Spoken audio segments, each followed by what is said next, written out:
So we are in Matthew chapter 22, verse 1, beginning of chapter 22. And what's happened? So in chapter 21 that we read last time, we had the entrance into Jerusalem, Palm Sunday. Jesus Jesus comes into Jerusalem. The first thing he does, according to Matthew, is overturn the tables of the money changers in the temple. And since then, for the rest of chapter 21, he's been engaged in disputes with all the religious authorities, the Pharisees, the Sadducees, the Herodians, who were partisans of Herod, the kind of illegitimate king of Israel. And here at the beginning of chapter 22, Jesus is disputing with the Pharisees. Now remember, he had made the entry into Jerusalem. He turned over the tables of the money changers. Then at the end of the day, he went back and stayed in Bethany for the night. Then he came back into Jerusalem the next morning where they were waiting for him, the religious authorities, to dispute with him and to try to catch him in his words. So this is where we are right now as we read 22:1. And Jesus answered and spoke to them again by parables and said, "The kingdom of heaven is like a certain king who arranged a marriage for his son and sent out his servants to call those who were invited to the wedding, and they were not willing to come." All right, so the way it worked in the ancient world is you had an initial invitation that, at some point in the next, in a few weeks, we're going to have this banquet and we'll let you know when it's ready. And they had accepted this initial invitation that they would be ready when the banquet was prepared. But now that it was ready, they refused to come. So this is an image of the Jewish leaders who were waiting for the Messiah. But then when God prepared the banquet, in other words, when Jesus came, they're too busy. They can't accept him. So the king in the parable is generous, and he thinks maybe they misunderstood. So it says in verse 4, again, he sent out other servants, saying, "Tell those who are invited, see, I have prepared my dinner. My oxen and fatted cattle are killed, and all things are ready. Come to the wedding." But they made light of it and went their ways, one to his own farm, another to his business. And the rest seized his servants, treated them spitefully, and killed them. But when the king heard about it, he was furious, and he sent out his armies, destroyed those murderers, and burned up their city. So here he's referring to the destruction of the temple in Jerusalem by the Romans in 70 AD, so which would happen within that generation. It won't show it? Won't show me? Do it after you join me. Oh, my camera's not showing, or my thing's not showing. Oh, hey, Jim and Maria, we hear you. Thank you. Okay. Morning. All right. So they were given up for destruction because of their rejection of Jesus when he finally came, when the Messiah finally came after the Jews had been waiting for him so long. He came, they rejected him, they're indifferent to him, they're busy with their own farm, with their business, and some of them even treat his servants spitefully and kill them. So what the judgment is that God takes out his judgment on Jerusalem and the temple. But the banquet was still prepared and needed guests. So, verse 8, then he said to his servants, the king said to his servants, "The wedding is ready, but those who were invited were not worthy. Therefore, go into the highways, and as many as you find, invite to the wedding." So those servants went out into the highways and gathered together all whom they found, both bad and good, and the wedding hall was filled with guests. All right, so this is interesting. It notes here that they filled it with anybody they could find out on the highways, both bad and good, it says. What does that mean? So St. Gregory the Great, he says, "The graciousness of God toward the people of faith can be compared with a wedding feast. The Father in heaven is making a marriage feast for his Son by joining the church to him through the mystery of his incarnation. The feast is ready, but some who appear are not worthy. This represents the church of this time, in which the bad are present along with the good, only to be separated in final judgment." And elsewhere, St. Gregory says, "Meanwhile, prior to the final judgment, the good and bad exist side by side in the church." So what do we mean good and bad? We mean the righteous and sinners, the good and the bad, the good and the evil. Another way you could translate it. They exist side by side in the church until the final judgment. These are the churches of those who have been gathered out of the highways, not the chosen people of God, the Jews, but those who have been gathered out of the highways to fill the banquet, to fill the kingdom. Go get 2 bananas. 22:11. But when the king came in to see the guests, he Banana. saw a man there who did not have on a wedding garment. So he said to him, "Friend, how did you come in here without a wedding garment?" So it was insulting to wear everyday work clothes rather than the fine clothes you would wear for a banquet. But nevertheless, even though this man without a wedding garment is insulting him, nevertheless he approaches him and calls him friend. He's very gentle in his approach to the man. And Saint Augustine says about this wedding garment. So, you know, you've probably heard other people talk about this wedding, this idea of the wedding garment. Now, some scholars say that the wedding garments in Palestine in the first century in Jesus's time, that wedding garments were actually provided by the host. So that the poor could be able to come and wouldn't need to worry about cleaning their clothes. Whether or not that's true, doesn't really make a whole lot of difference. Some people, even the poor had, you know, in some cases, one set of nice clothes that they could wear that was clean. But in any event, no matter how they got the wedding garment, the point is that they needed to be wearing this wedding garment. And the church has put a lot of interpretation into this wedding garment. Many of the church fathers say that the garment, this clean garment represents the baptismal robe, and so that the wedding garment we have to put on is baptism. Saint Augustine says the proper wedding garment is love from a pure heart. The wedding garment is not baptism as such, but love that comes from a pure heart, a good conscience, and a sincere faith. So we have to put on, so another interpretation from the fathers is, one, it could symbolize the baptismal garment. Two, it symbolizes our good works, our love. All right, but it says here, so the king approaches him and asks kindly, "Friend, why aren't you wearing a wedding garment?" And it says, and he was speechless. So he had no defense at the judgment seat of the king. 13. Then the king said to the servants, "Bind him hand and foot, take him away and cast him into outer darkness. There will be weeping and gnashing of teeth. For many are called, but few are chosen." So in other words, many are invited. You know, if you think about all the people who were invited to that banquet, it was practically everyone was invited, but few are ready for it. So few are ready to follow Jesus with obedience and righteousness and to put on love as their wedding garment. 22:15. Then the Pharisees went and plotted how they might entangle him in his talk. And they sent to him their disciples with the Herodians. The Herodians were these partisans of the illegitimate King Herod. So these were kind of political operators, not so much religious authorities. And they sent to him their disciples, the Pharisees' disciples, with the Herodians, saying, "Teacher, we know that you are true and teach the way of God in truth, nor do you care about anyone, for you do not regard the person of men."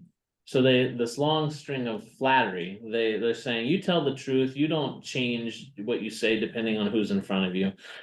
17, tell us therefore, what do you think? Is it lawful to pay taxes to Caesar or not? All right, so this is a trap question. It's a trick.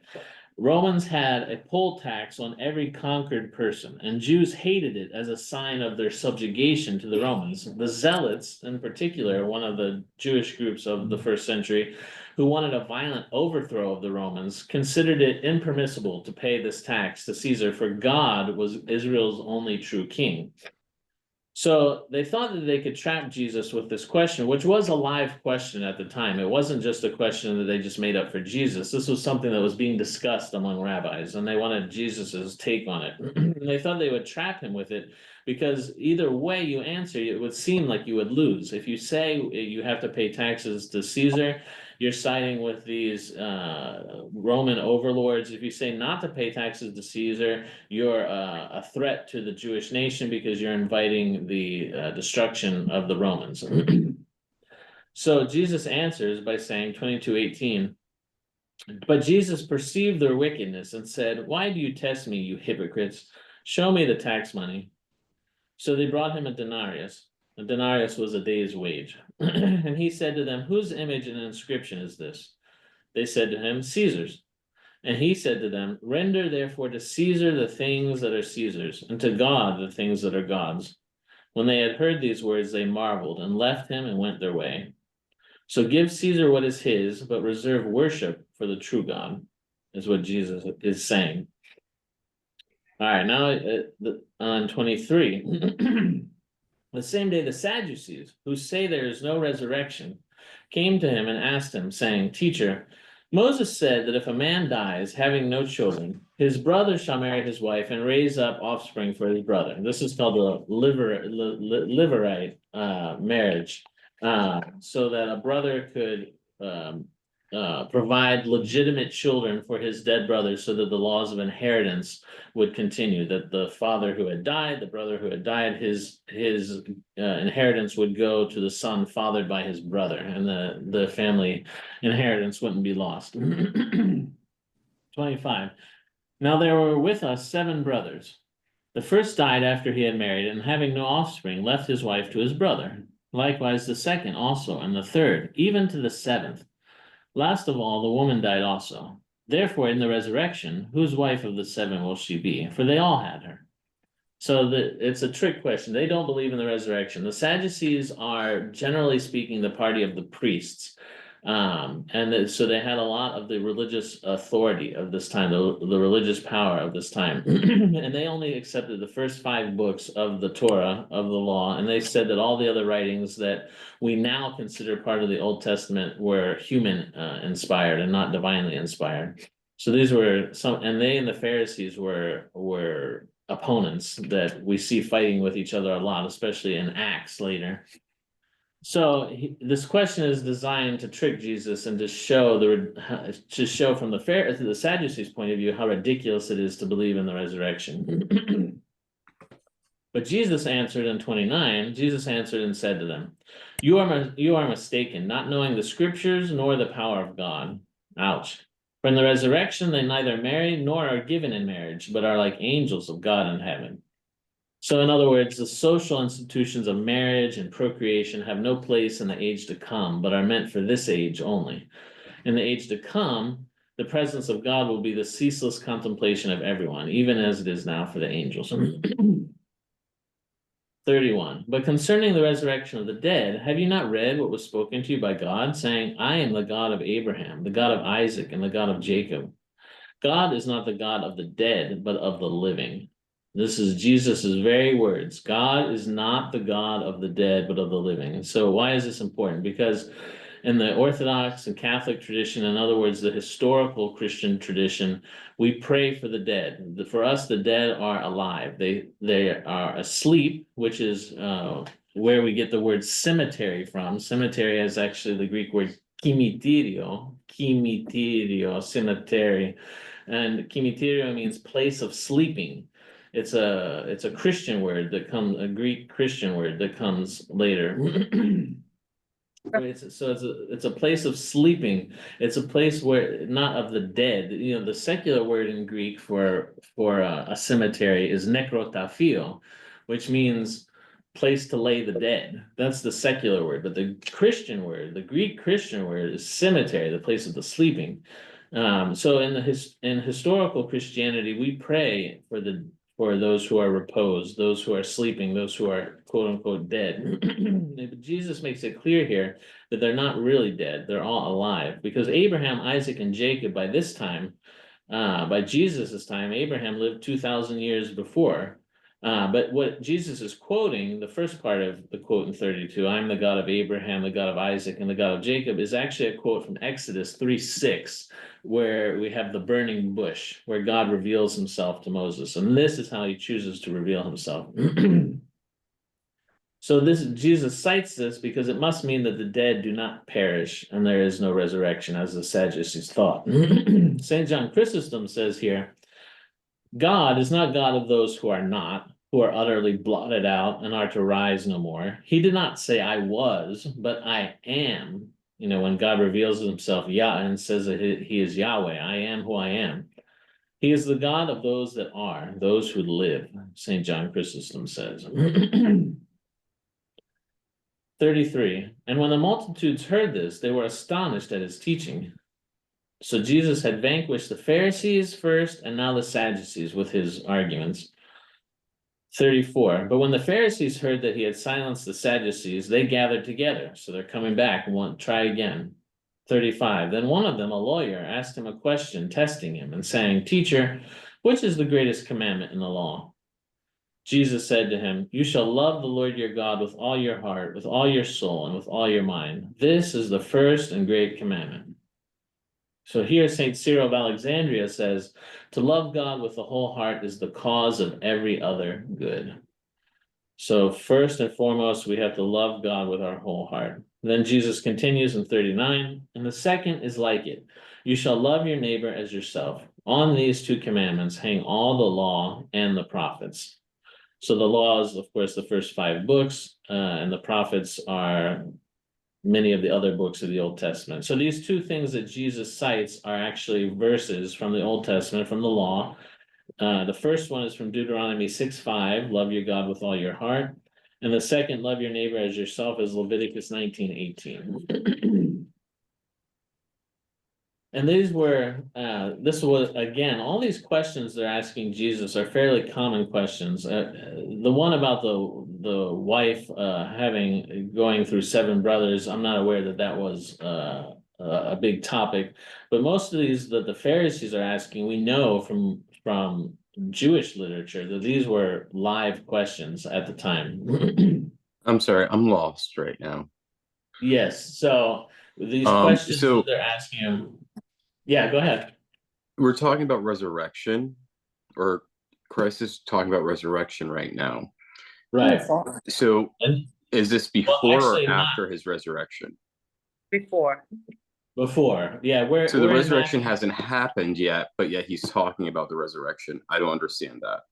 Right. So That's resurrection after. wasn't just an idea from Christianity and Christ. Resurrection was an idea from before Okay. Christ. So even in the years before Christ, there was a group of Jews who believed in in a resurrection. So it wasn't Jesus who introduced the idea. Okay. Jesus just comes and fulfills the idea and is the first to be resurrected. But there was already a general belief. Now, the Sadducees didn't believe in the resurrection, but the Pharisees and many Jews did. So Jesus is siding with the Pharisees on this issue of the resurrection. All right, and then this question that he is asked about from the Pharisees now about which is the greatest commandment in the law. That's what I was talking about. That was a big live question that many rabbis were asked their opinion on.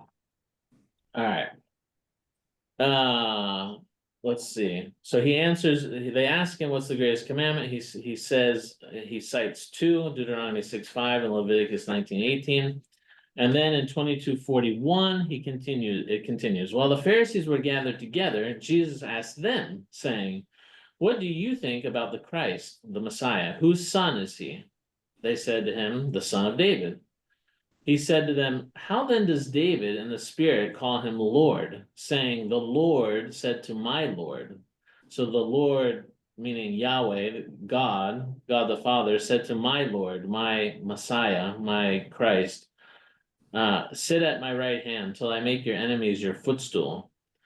If David then calls him Lord, how is he his son? So David calls his son, his descendant, in other words, he calls him Lord, Messiah. And how is this possible? Because in the Jewish mind, someone's son or descendant was less than, or, it was less than the person who sired them, their ancestor. So how is it that a descendant of his is actually someone that he calls Lord? And no one was able to answer him a word, nor from that day on did anyone dare question him anymore. So he silences the Pharisees with this one. St. Augustine says here, the incarnate Lord, truly God and truly human, is both David's son, as in a human line of ancestry, and David's Lord as truly God. So, all right, so that ends chapter 22. Then chapter 23, verse 1. Then Jesus spoke to the multitudes and to his disciples. So for the last chapter and a half, since he entered Jerusalem, he's been debating with these religious authorities, the Pharisees, the Sadducees, etc. Now, and you can imagine that, remember, this is still that second day that he came back into Jerusalem. So he goes the first day, chapter 21, he overturns the money changers. He goes back to Bethany. He comes back the next day. He's confronted first thing in the morning by these religious authorities. He spends all this time debating with them and answering their questions. And you can imagine that this is taking place right at the temple, that he goes into the temple and they're waiting for him there to catch him. So all these debates takes place in the temple, and you can imagine a crowd starts to gather around. So here at the top of 23, it says, then Jesus spoke to the multitudes and to his disciples. So now instead of, after he's vanquished the Sadducees and the Pharisees, he turns now to the people who have gathered around to watch these debates. And he says, the scribes and the Pharisees sit in Moses' seat. So what does that mean? So some scholars have pointed to a prominent seat in many synagogues as a seat of Moses. So something like in the synagogues of the time, although it's not clear because we haven't found a lot of first century synagogues, but we know from later synagogues at least that there were special seats up on the bema, up on the raised platform. So you can think of something like how we have the bishop's throne. Or if you look even at other liturgical Christian churches, they'll usually have chairs up on the raised platform where the pastor sits, where the priest sits, where the bishop sits, etc.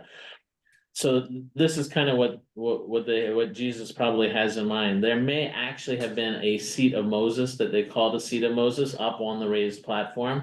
Or it could just be a figurative expression. In other words, they are the inheritors of Moses's authority to interpret the law of God. So Jesus gives them a great deal of authority here. He acknowledges that they have a great deal of religious authority. And the Pharisees themselves believed that they were the inheritors of Moses. They were his successors. They were the interpreters of the law, and that they had inherited the oral tradition that came alongside the written tradition that came through Moses.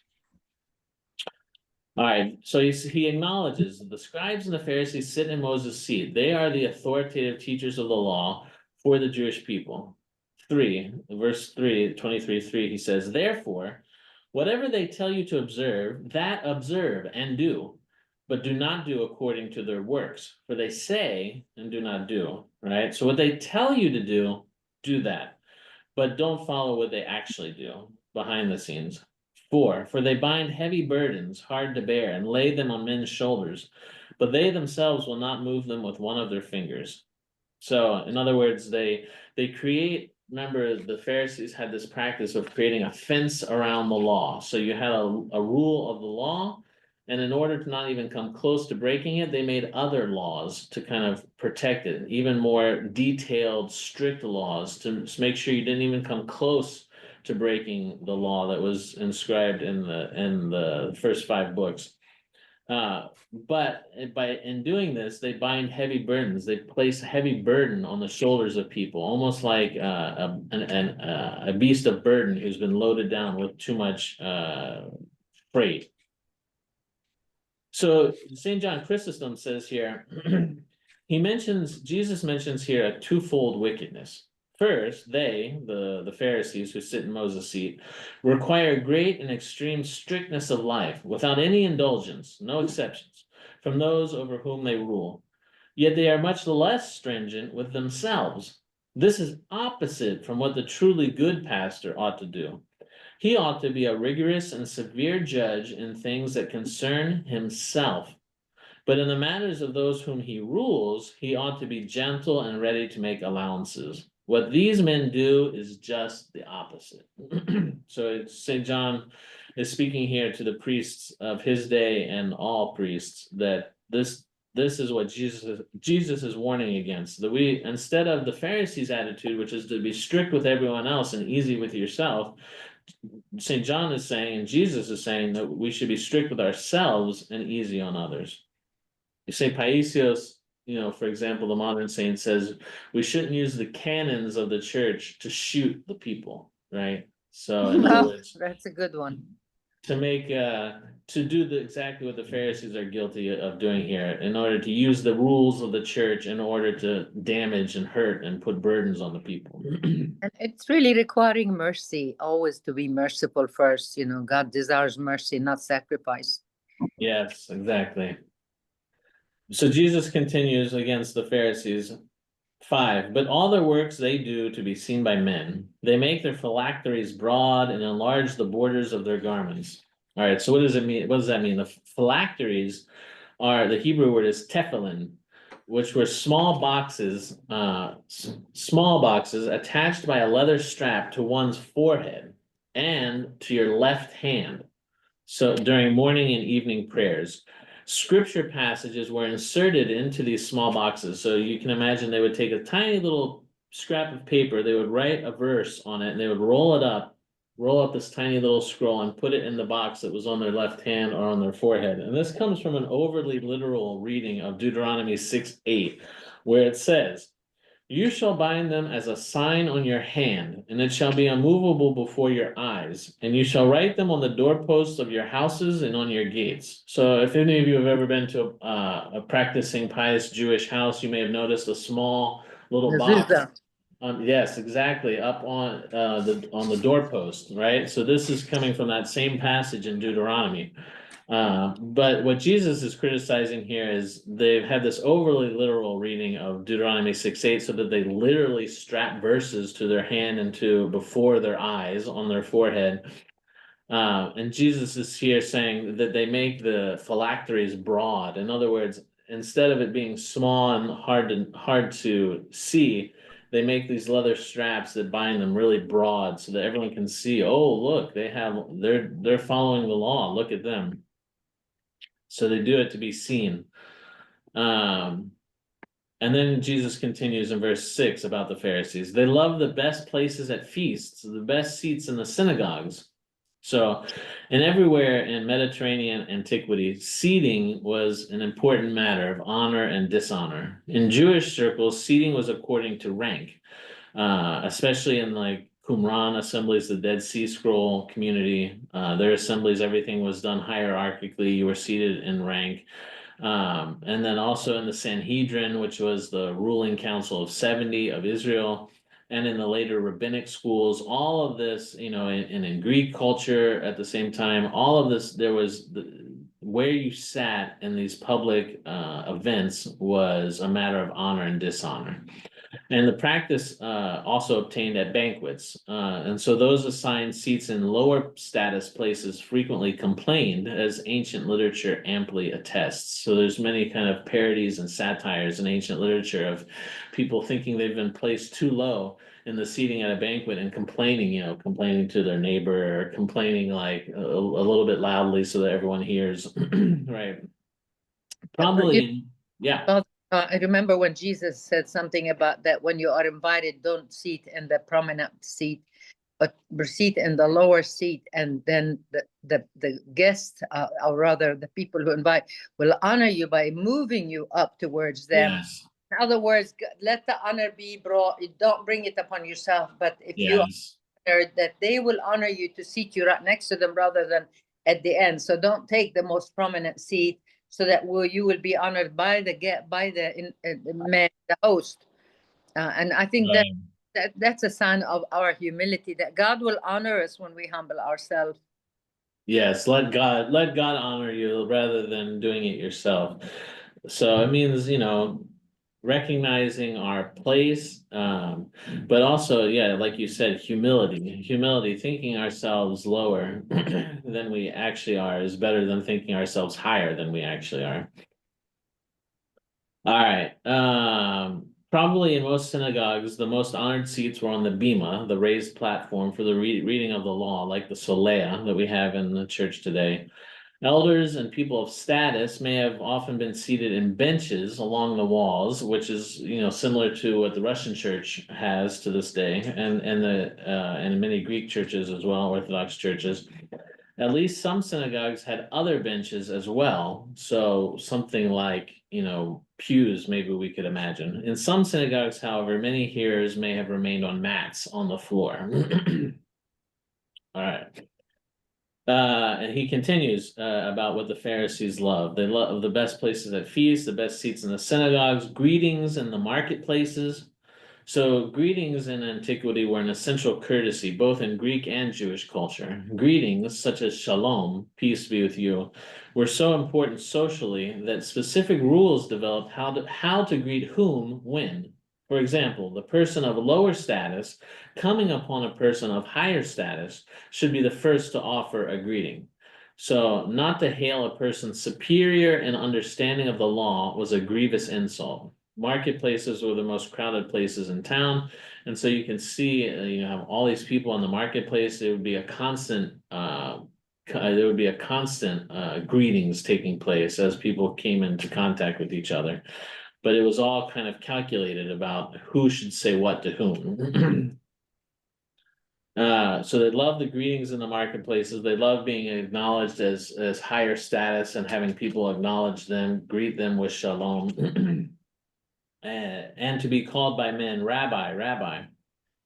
So rabbi means my master and came to be commonly applied to teachers as a title of respect, something like reverend or father today.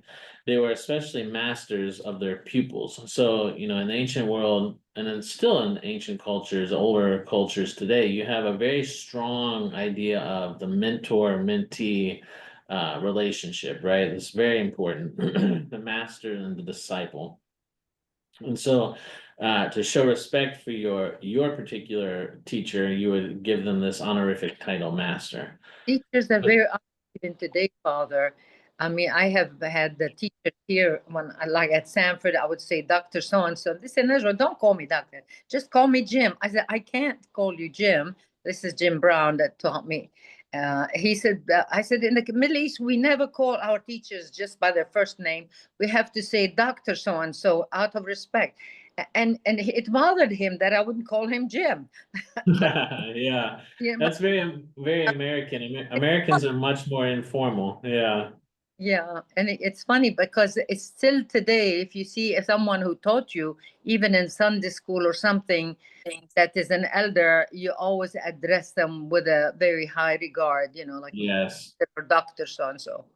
That's the same in Greece too. I mean, my professor, you would always call your professor Kyria Kathegita, Mr. Professor. You would, yeah. It's a kind of a high honorific.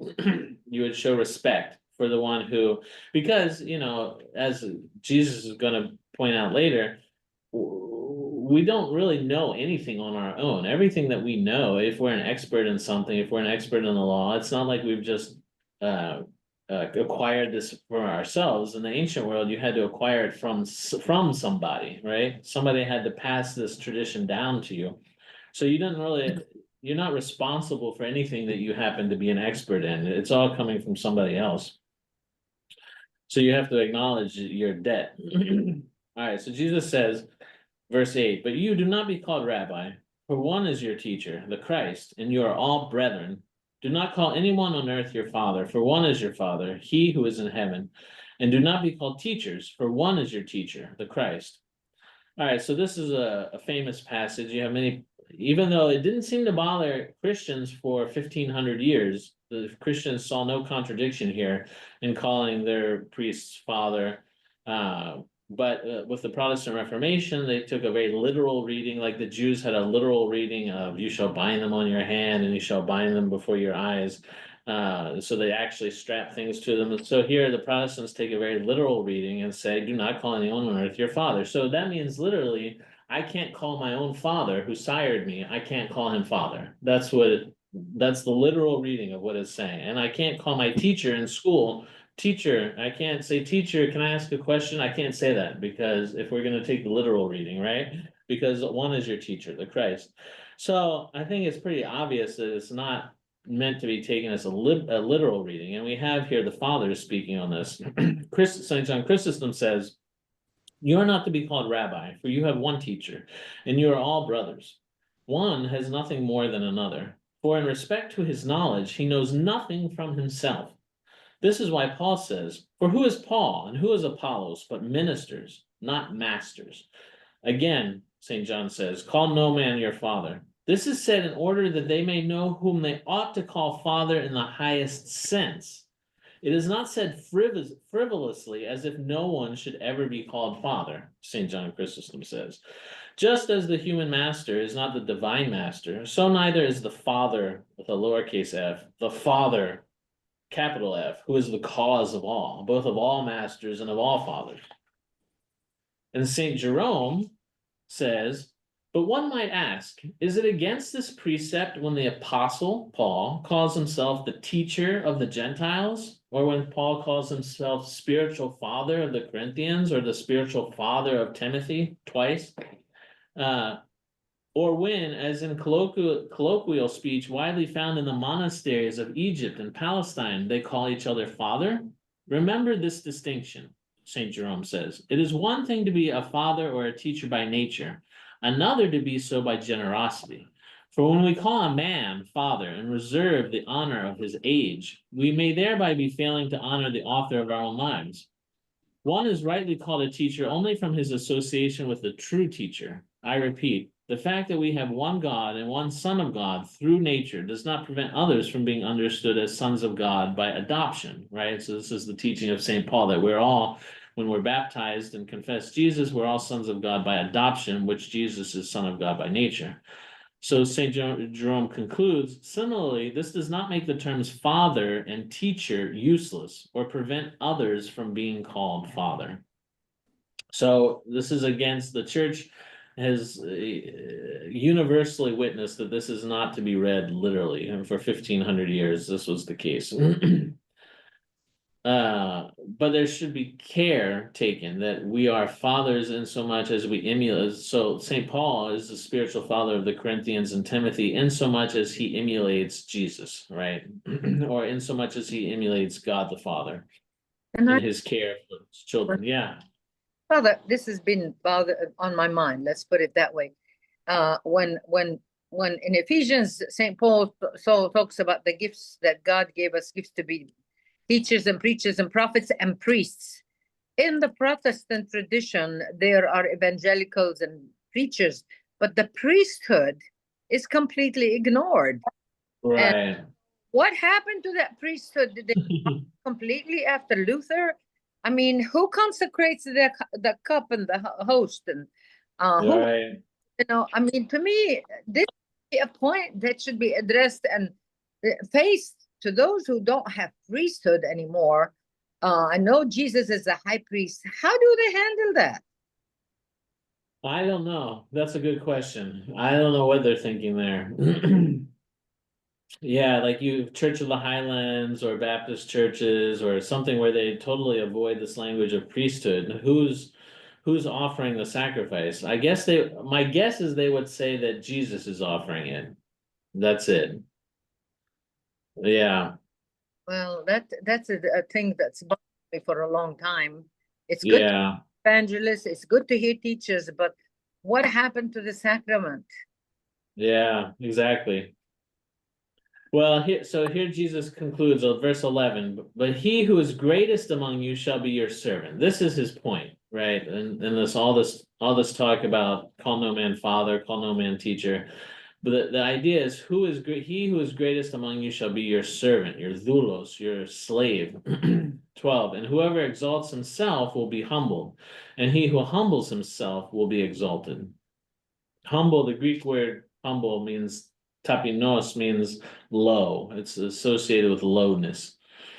All right, now Jesus launches into the woes against the scribes and the Pharisees. The woes were an Old Testament form of prayer that the prophets commonly used to pronounce judgment. And they're something like alas, or really something like, instead of blessed are those who X, the woes are more like cursed are those who X, right? So here Jesus starts with a series of 7 or 8 woes. He says, but woe to you, scribes and Pharisees, hypocrites. And hypocrites is a Greek word, hypokrites, which originally in ancient Greek meant play actors. So a hypocrite was an actor on the stage. But by this time, by the 1st century, hypocrites had come to be used pejoratively for two-faced people whose behavior either differed from their belief or varied when they were with different people. So he says, woe to you, scribes and Pharisees, hypocrites, for you shut up the kingdom of heaven against men. For you neither go in yourselves, nor do you allow those who are entering to go in. So not only do they refuse the banquet for Jesus, not only do they refuse to acknowledge that Jesus is the Messiah, but they are actively preventing others, telling others not to follow Jesus, right? All right, 14. Woe to you, scribes and Pharisees, hypocrites! For you devour widows' houses, and for a pretense make long prayers. Therefore you will receive greater condemnation. Woe, so that's an interesting verse, 14. In the earliest manuscripts of Matthew, we don't find verse 14. It comes in later, probably because that's in the parallel account in Mark. And so from Mark, it gets copied over to Matthew. Why is that interesting? Well, if you take this out, then the original had 7 woes, which was a 7 was a number of completeness or fullness. When you put it in, then it makes it 8 woes. So probably it wasn't originally in there, but it is in Mark. So it is, Jesus did say it. 23:15. Woe to you, scribes and Pharisees, hypocrites! For you travel land and sea to win one proselyte. Proselyte is the Greek word for convert. And when he is won, you make him twice as much a son of hell as yourselves. So, what's it talking about here? You travel land and sea to win one convert, one proselyte. So the Pharisees didn't have missionaries as such, but like we think of missionaries, especially in the Protestant sense. But Jewish people outside Palestine, the Jewish people who lived in the diaspora outside Palestine or around the Mediterranean, were always eager to make converts among the Gentiles. And the wing of Pharisaism. So the Pharisee movement was split at this time into 2 parties, basically. You had Hillel, the teacher, the Rabbi Hillel, and the Rabbi Shammai. Shammai was considered generally more conservative. Hillel was considered more liberal. And a lot of times, a lot of these questions that the Pharisees posed to Jesus were asking him things where Hillel and Shammai differed, and they wanted Jesus's opinion. So here, Hillel, the liberal party was of the Pharisees was said to be especially open to converting non-Jews to Judaism. And Judaism continued to make many converts for centuries until it was finally stifled by the legislation of Roman Chrysostom. So when Constantine comes to power, and thereafter they start to put limits on how much the Jews can proselytize because it was competing with Christianity. That was Yeah. that initial from God. That was the initial purpose of the Jewish people, is to bring people to the knowledge of the one and only true God. Right. But that had been forgotten, unfortunately. Yeah. Well, since Christ and salvation came from the Jews through Christ, now the world is receiving that knowledge of Christ. Right.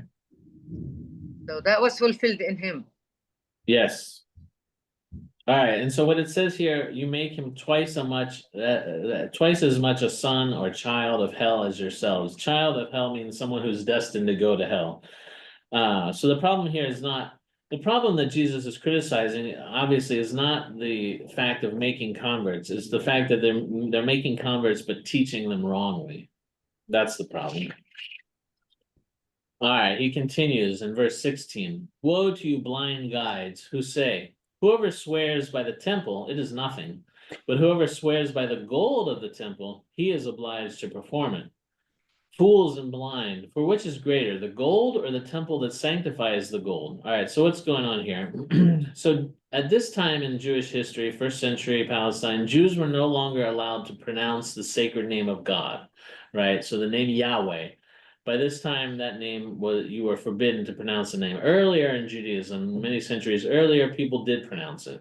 But so what happened? So as this practice changed where they weren't allowed to say the name of God, it had been the practice that they would swear by God's name, like unfortunately we do when we say, I swear to God, I didn't do it. Right. Well, at this time they couldn't say I swear to God because God was using God's name. So instead they would come up with other ways of saying the same thing. So they would say, for example, like Jesus says, I swear by the temple, I didn't do it. Or I swear by the gold of the temple. And Jesus is criticizing them by saying, because it turns out the Pharisees really did, for example, say that swearing by the temple was technically not a binding oath, but swearing by the gold of the temple was a binding oath. So they had these details about swearing, about making oaths. And Jesus is criticizing the whole thing. He says, so fools and blind, for which is greater, the gold or the temple that sanctifies the gold? 18. And whoever swears by the altar, it is nothing. But whoever swears by the gift that is on it, he is obliged to perform it. So again, another distinction that the Pharisees made in which oaths were binding. And Jesus says, fools and blind, for which is greater, the gift or the altar that sanctifies the gift? Therefore, he who swears by the altar swears by it and by all things on it. He who swears by the temple swears by it and by him who dwells in it. And he who swears by heaven swears by the throne of God and by him who sits on it.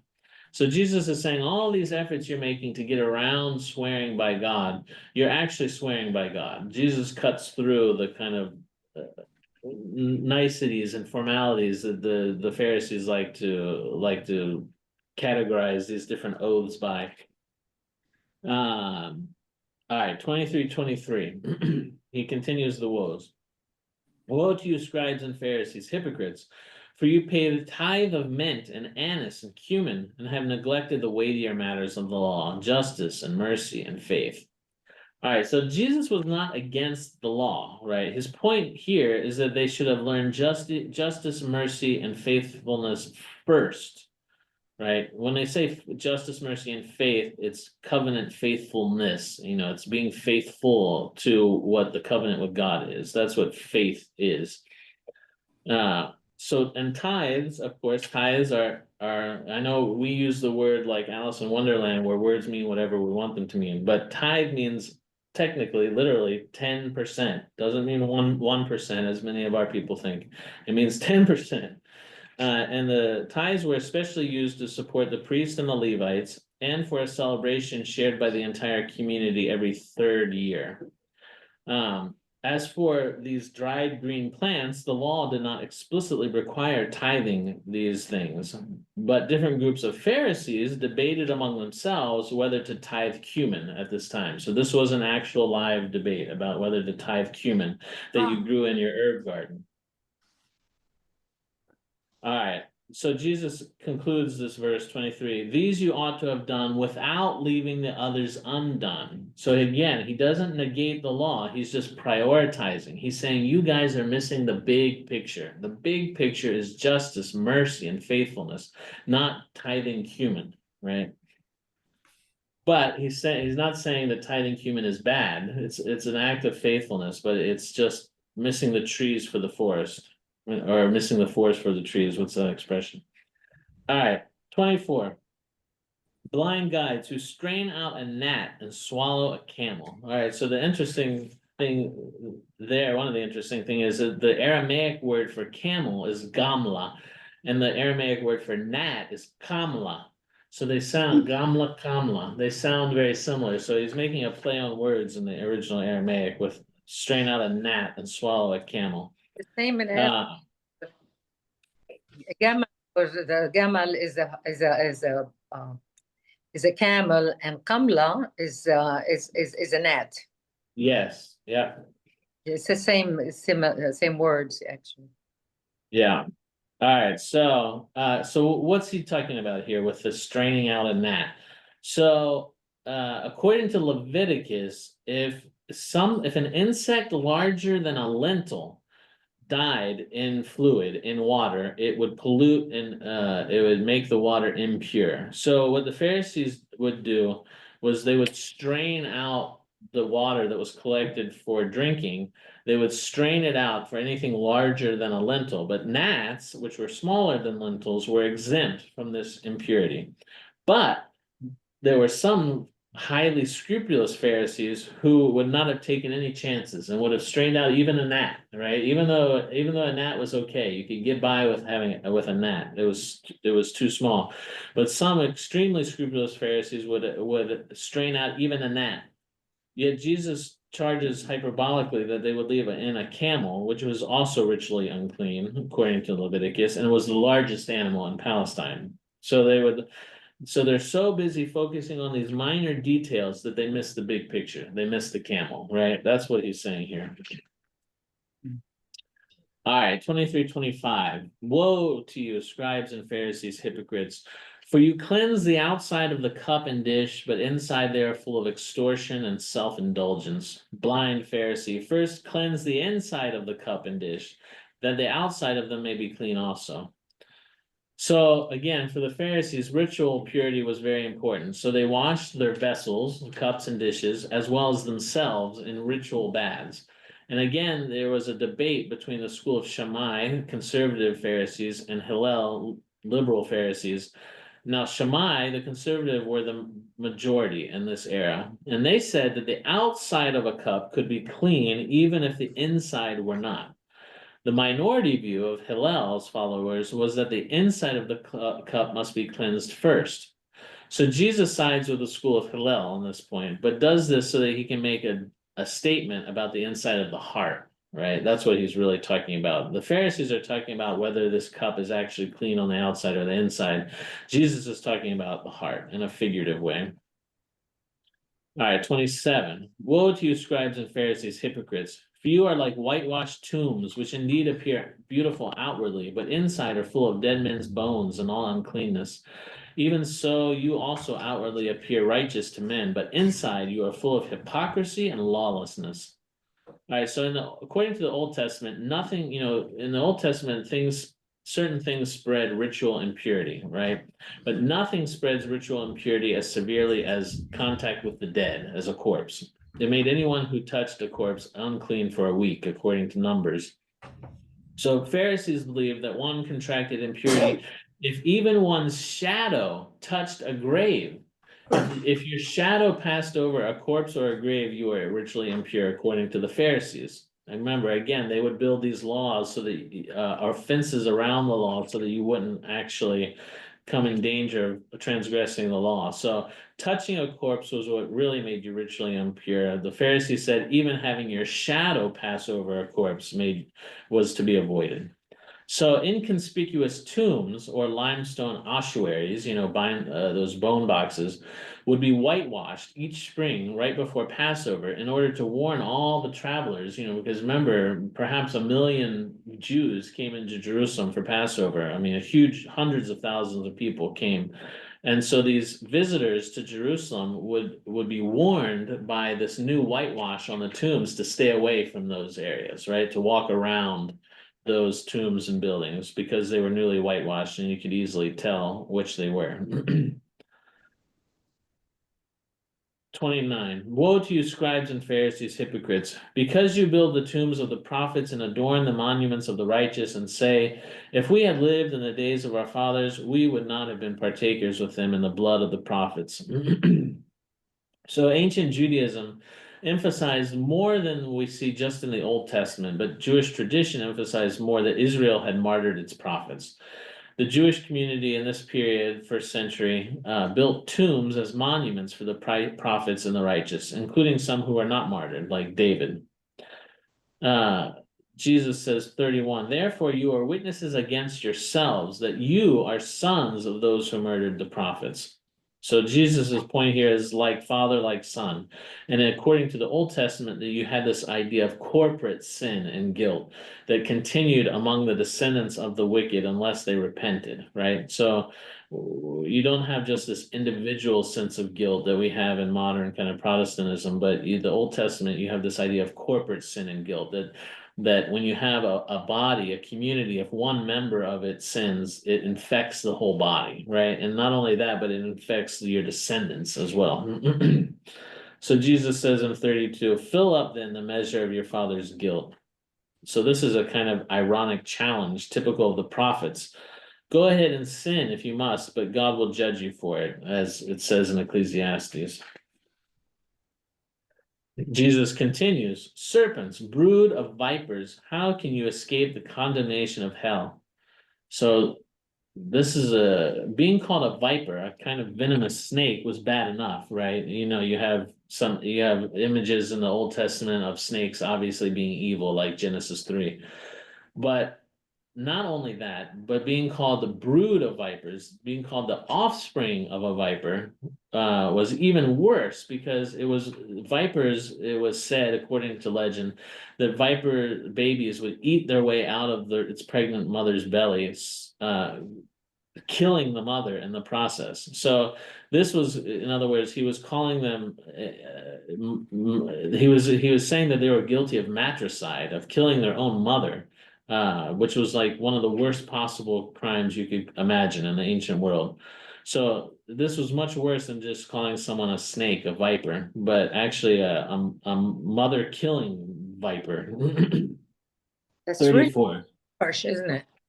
That's Yes, very harsh. that.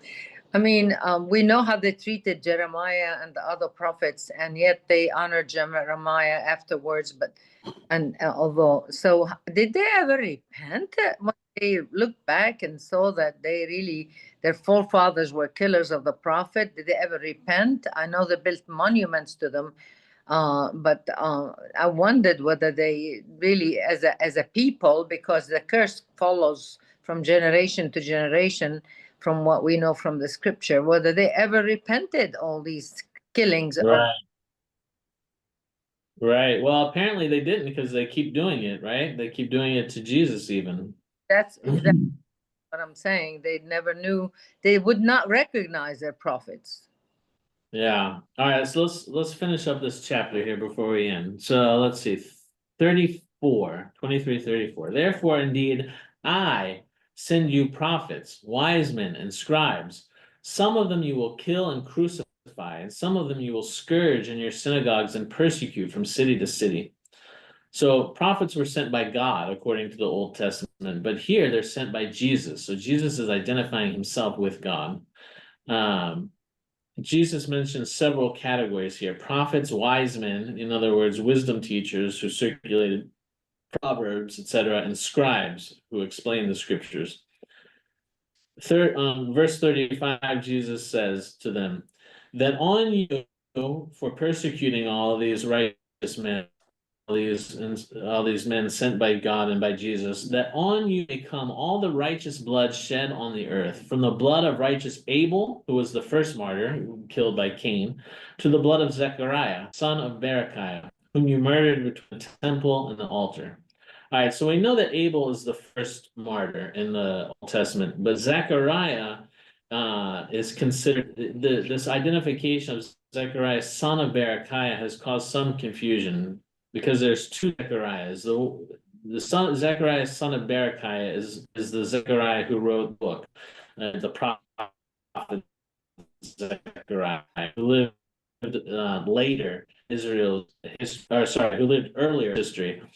There was Zechariah, the son of Jehoiada, the priest, from 2 Chronicles 24:22, who was killed. And he specifically says in 2 Chronicles 24:22, see God and avenge. So he calls out for God to avenge his blood as he's being killed.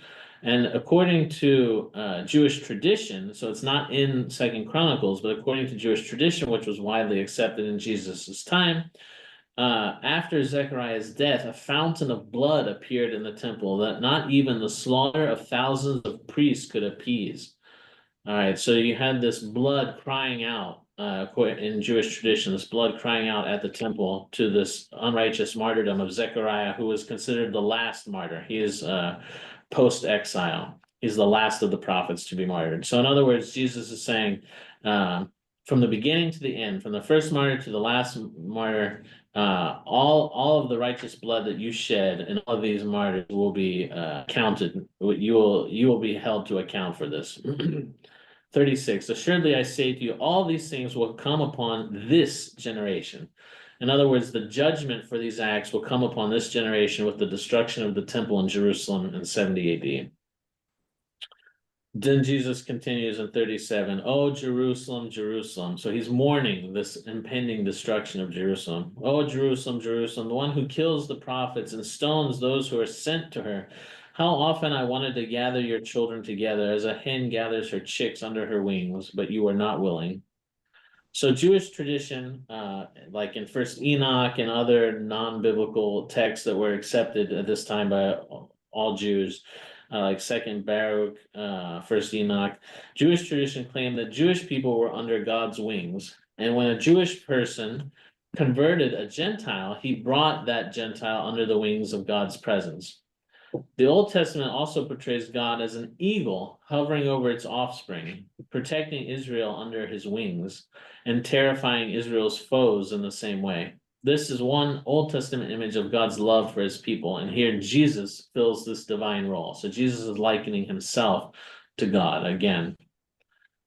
He says in 38, "See, your house is left you desolate. For I say to you, you shall see me no more till you say, Blessed is he who comes in the name of the Lord." So in other words, see, your house is left you desolate. The house of the Lord, the temple, will be left desolate. And the Jewish tradition and the Old Testament prophets suggested that the redemption would not come until after Israel's widespread repentance. All right, so that is the end of chapter 23, and we'll start up next week with chapter 24. I think we got probably about 3, maybe 4 more weeks left before we finish Matthew. Yeah, anybody have any questions? Father, yes, Yeah. this last verse, "For I tell you, you will not see me again until you say, Blessed is he who comes in the name of the Lord." Is this a reference to his entry into Jerusalem where they said, Yeah, Blessed is Son of David? And so he leaves at that point, and then when he re-enters Jerusalem and triumph on the donkey, it's called, and that's when they cry out, Blessed is he, Hosanna, blessed is he who comes. And that's when the Pharisee says, hush, keep him quiet, or hush them. And he said, the stones, if they keep quiet, the stones will scream, and so on. So he was referring to himself, and the fact that he called himself, how often would I have gathered your children? He is really claiming he is God at this point. yes, and the reference to "Blessed is he who comes in the name of the Lord" is a quote that's applied to the Messiah. Yes. So when they receive him into Jerusalem back in chapter 21, they say, "Blessed is he who comes in the name of the Lord." They're acknowledging him as the Messiah, although not the Messiah that Jesus actually will be, but as the one they thought he would be, as this earthly Messiah, this war hero. But Yes. now he's saying, "You shall see me no more until I come again in glory, and when you will truly say, Blessed is he who comes in the name of the Lord," because then you will recognize, everyone will recognize that I am the Messiah. Does that So make that's sense? the reference to a second coming. Yes, I think so. Yeah. Okay. Thank you. All right. Very Thank you all good. for joining. So you're saying that he's not referring there to Palm Sunday. No, he's saying you won't see me until you shall see me no more until you say. So the Palm Sunday's already happened. So now I he's saying you won't see me again until you say again, Blessed is he who comes in the name of the Lord. I see. Thank you. All right. All right. See you guys next week. See you Hopefully we'll guys. have some more people in Thank you. person. All right. Great. Bye, guys. Bye. Bye.